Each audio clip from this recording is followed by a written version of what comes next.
applying for a municipal ID. There are 3 cities already in the United States that issue this municipal ID that have enacted this ordinance: San Francisco, California, Oakland City, California, and New Haven, Connecticut. This ID is very important to mention that this ID would not be your ordinary ID identification card. The way they're using it in New Haven, Connecticut, and also San Francisco, they're using it as a multi-purpose card. So you can actually pay a parking meter, you can actually receive discounts at museums and zoos, keeping business local here in the city of Chicago. That would help to balance the city budget. That would help all of us as residents of Chicago. So, without further say, I'll turn it over to our MC so that she can present who is here joining us. And I see Alderman Roberto Maldonado is here with us, and I'm actually going to pass the microphone over to him right away so he can address us here. You know that we're very busy, so please join us.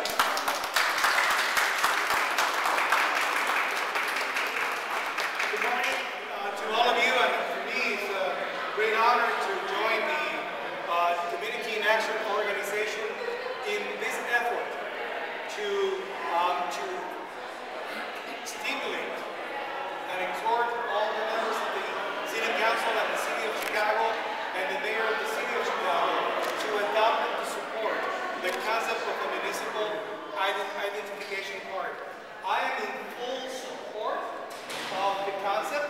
I am in full support of the possibilities that we should adopt a municipal card in the City of Chicago.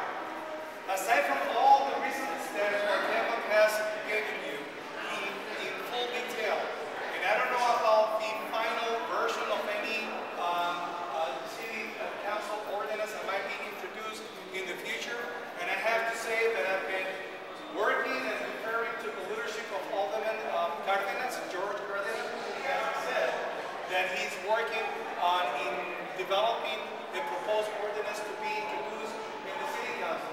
And being a freshman in the City Council, I need to defer to some of those senior members that have been serving for a while now. So I don't want to invade other members' initiative in that respect and so early in my life at the City Council. But notwithstanding that, I'm here to support the concept. And one of the reasons that I really strongly support the adoption of a local municipal ID card is that, for example, very recently, the state of Illinois, the Journal of Assembly, amended the notary laws in the state of Illinois.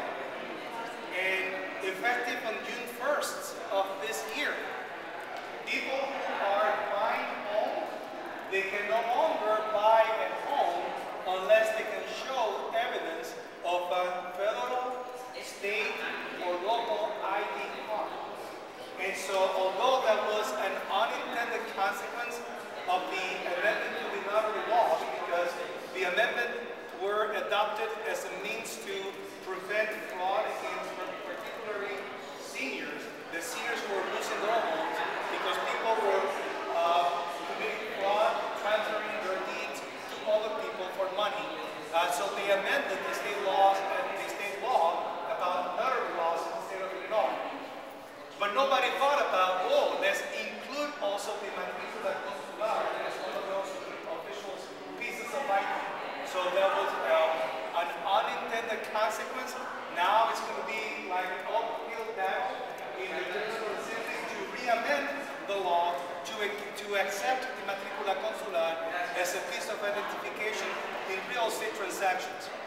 If that doesn't happen, many of our immigrants that today depend on forms of matricula consular cards, they would not be able to buy homes in the city of Chicago. That is not right, and that is against the